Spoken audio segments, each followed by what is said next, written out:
Hey guys, what is going on? And welcome back to a brand new review of a new series that I would like to call Trash or Treasure. Now, the concept is this it's basically like a regular review, but I take a look at games, both old and new, that people either love or hate, and I give them my own opinions. I kind of did this with the Melee review in a way, but that was more over the top. So, for the first ever official Treasure video, I am taking a look at the 1997 JRPG by Square Enix, Final Fantasy VII. Now, I can already hear you say, Howard Kid, didn't you already review Final Fantasy VII? That was the remake, not the original. So, anyways, what the hell is Final Fantasy to begin with? Final Fantasy is a Japanese anthology series, science fantasy franchise created by Hironobu Sakaguchi and developed and owned by Square Enix, but back in the 80s and 90s they were known as Square Soft. You most likely recognize them as the creators of great games such as Chrono Trigger and Super Mario RPG Legends of the Seven Stars for both on the SNES. Though Final Fantasy isn't just a bunch of turn-based RPGs, with games such as Final Fantasy Tactics on the PlayStation 1, Final Fantasy XV on PS4 and Xbox One, Final Fantasy XIV Online Chocobo Racing also on PS1, Dirge of Cerberus on PS2, The City of Final Fantasy, and I am most likely gonna butcher this game's name, Theater Theater Rhythm Final Fantasy on 3DS. It diverged into tactical RPGs, action RPGs, MMORPGs, racing, third-person shooters, fighting, and rhythm games. Now, don't worry, you don't need to play them in any order to get some kind of overarching story of the entire franchise. If the game shared the same number, like let's say Final Fantasy X or 13, then you can jump into any Final Fantasy game you want. Now, with that massive history lesson out of the way, let's fire up our PlayStation 3s, Xbox One, Nintendo Switches, or hell, even our mobile devices and PlayStation Vitas, and let's get into the original 1997 Final Fantasy VII. Final Fantasy VII is a JRPG developed by Square for, at the time, Sony PlayStation 1 and was released in Japan in January of 1997, in North America on September 7th, 1997, and finally in the PAL regions, which is a first for this series, by the way, on November 17th, 1997. Guessing the PAL regions really don't like turn-based games for the previous console generations. This game was directed by Yoshinori Kitase and was produced by Hironobu Sakaguchi with a fantastic soundtrack made by the legend himself, who also did the remake soundtrack, Nobuo Uematsu, with character and monster designs by the before director for Kingdom Hearts, Tetsuya Nomura. Final Fantasy VII has us take control of one of the most iconic protagonists in the entire franchise, and the first, at the time, PlayStation exclusive character in Smash Bros., Cloud Strife, a mercenary who joins an eco-terrorist group to stop a world-controlling megacorporation from using the planet's life essence as the energy source. Events then send Cloud and his allies, consisting of his childhood friend Tifa Lockhart, the leader of the eco-terrorist organization Barrett Wallace, an experiment called Red 13, the smoking old man Sid Hywen, the female ninja Yuffie, some weird cat thing called Kate Sith, and finally the fan favorite for females such as Super Butterbuns, Vincent Valentine. Yeah, you can go ahead and make your man behind the slaughter jokes in the comments, even though I know his name is William Afton. Go on. I'll wait.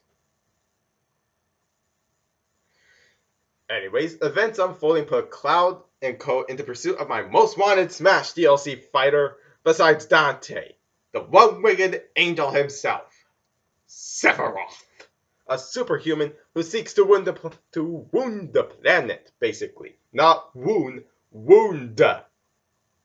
During the journey, Cloud then builds close friendships with his party members, including Aerith Gainsborough, who holds the secret to saving the world. And trust me, this was just the abridged version of the story. I will go into detail, but trust me, I am just as confused as most other people while trying to pay any form of attention in video games. Listen, if I want to pay attention to a confusing as all hell story, I'd go read a book like, oh, freaking no, The Great Gatsby.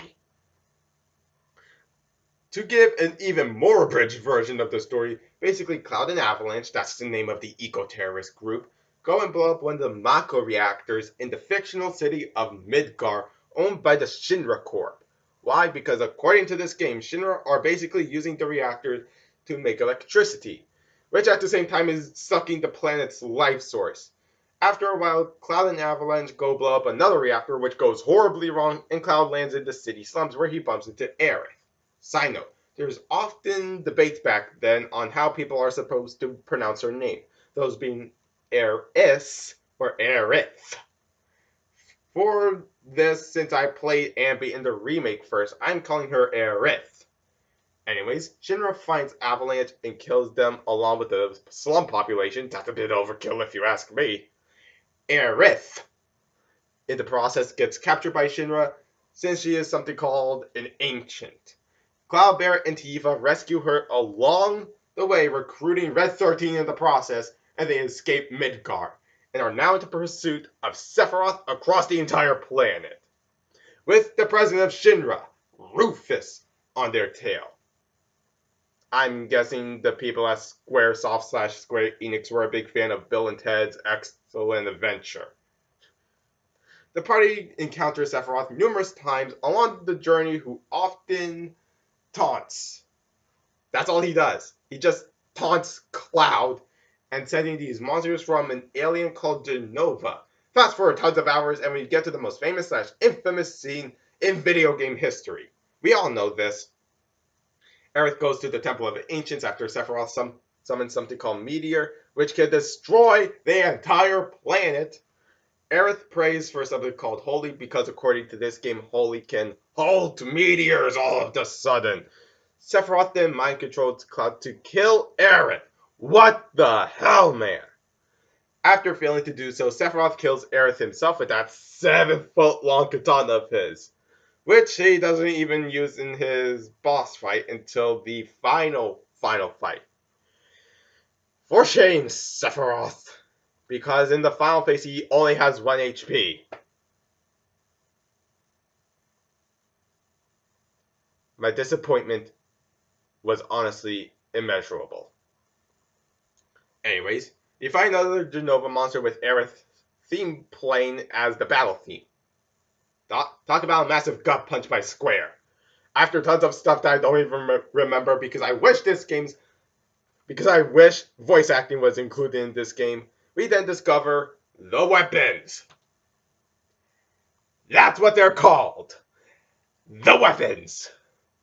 2 of them are optional to be if you just want to flex how many hours you spend grinding. And there are tons more, so I'm just going to list them all. Sapphire Weapon, which is basically looking like Suijin from Yu-Gi-Oh! Ultimate Weapon, which basically looks like Bahamut Sim from Advent Children. Diamond Weapon, which is required for the story. And we have Ruby and Emerald Weapon, both of which are optional. We also have Jade and Omega, both of which appearing in the canon universe of FF7, but don't appear in, well, the original Final Fantasy VII. Only in the prequel games, Crisis Core on PSP, and of course Dirge of Cerberus on PS2.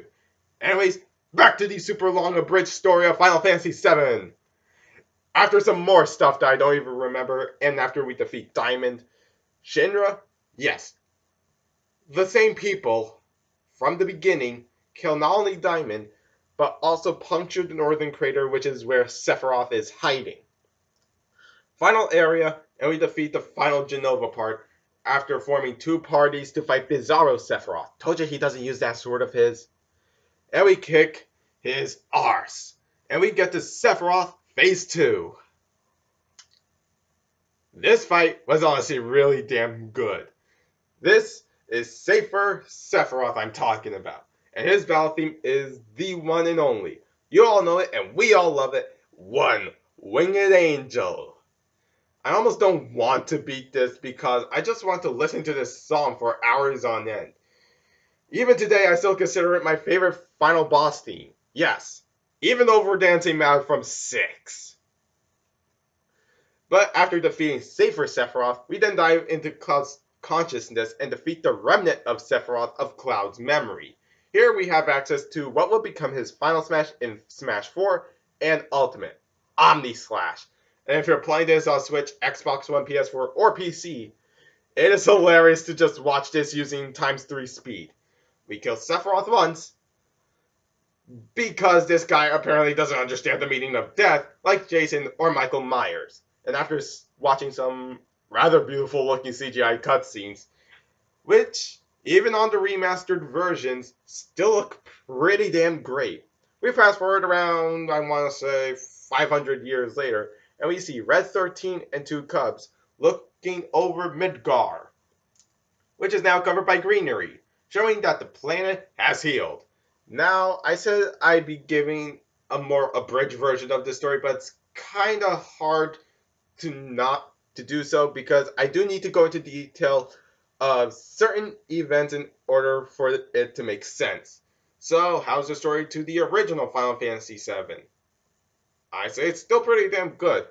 Though, if you're doing a Let's Play of this, you unfortunately cannot record the Aerith death scene or even the final boss fight against Sephiroth when you gain Omni Slash.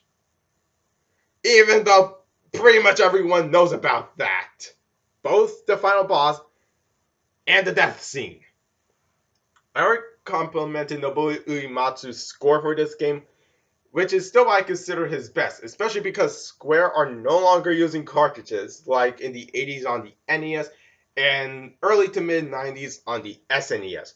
We have full CD-ROM, which not only store more memory than cartridges, but much like the soundtrack to Akumazo Dracula X, Chino Rondo / Rondo of Blood, we have high quality audio, which with the use of CD-ROM, but even this game surpassed the PS1 discs, requiring 3 whole discs to play through in order to get the full story. So you just can't be a cheeky little bastard and just skip to disc 3 and get to the safer Sephiroth fight, because you will most likely not even gain access to it since you haven't beaten the previous 2 discs. But how about that gameplay? Let's see here. Well, I consider the gameplay to be pretty diverse in this game, apart from just battling monsters. We have a plethora of minigames, such as Chocobo Racing, which would later become its own thing on PlayStation 1. I'd say the battling is pretty similar to the previous Final Fantasy games, that being 6 for the most part, even though the Active Time Battle System, or ATB for short, was introduced in, I believe, Final Fantasy IV, but it was later expanded in 5. But 7 has some tricks up its sleeve, that being the materia system. Materia are basically these glowing ball things that you find in shops or in areas relevant to the story, and each of them have their own explanatory of what they do. We have summon and magic materia, and their functions are basically in their names. But we also have command materia such as steal, which does allow us to, well, steal something from an enemy. We also have support materia, which enhances the power of another materia when paired. And finally, independent materia, which are basically auto commands and auto abilities. Now, that's a lot to take in, and just for giggles, I'd say make the one who has the most materia slot your summon guy. And the one who has the least HP or MP, just have numerous HP and or MP pluses. That's honestly what I did. Now, for the versions of Final Fantasy VII that I played, those being the Switch and PS4 versions, they have their own special features. Both of them featuring the following: ×3 speed, unlimited health, MP, and limit breaks, which are basically super moves you can do, and finally 0 encounters. Yeah, you can turn off random encounters, so if you want to try and beat the game at level 1, well, you can't really do that because boss fights exist, may I remind you. And there are no 0 EXP. then you could go ahead and do that. Speaking of which, the difficulty of FF7, I want to say, is balanced. I can only recall a few party members dying because of an enemy attack or status ailment. Speaking of party members, Yuffie and Vincent are completely optional. So why did Yuffie get to be in goddamn Kingdom Hearts if she's optional, Square? Also, if Vincent is optional, then why did that vampire emo wannabe got his own game in the same year as Sonic 06? And why haven't we gotten at least a remaster of Dirge's Cerberus? So, overall, the difficulty is pretty damn good.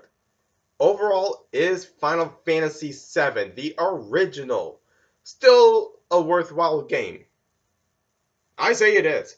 Plus, with the game being available on pretty much everything, yes, even on your goddamn mobile phones and tablets and iPod touches in my case, I say give this game a chance so you can experience the legacy that this game left behind. The story, while complicated to understand, is made up for fun gameplay and unique mechanics, as well as a well-balanced difficulty. It is with those thoughts in mind, I am giving the original Final Fantasy VII a 9 out of 10. And that, everyone, is what I consider a worthwhile treasure. Now, here are my questions. Have you played Final Fantasy VII, the original, and could you recommend it to a friend? Leave your answers in the comments below, everyone. Give this video a like if you enjoyed it, and why not subscribe and turn on that notification bell to be notified whenever I make new videos. Follow me on Twitter, Instagram, and GameJolt. Links are down below as always. I've been HorrorKid, and I will see you all in the next video. Take care, everyone.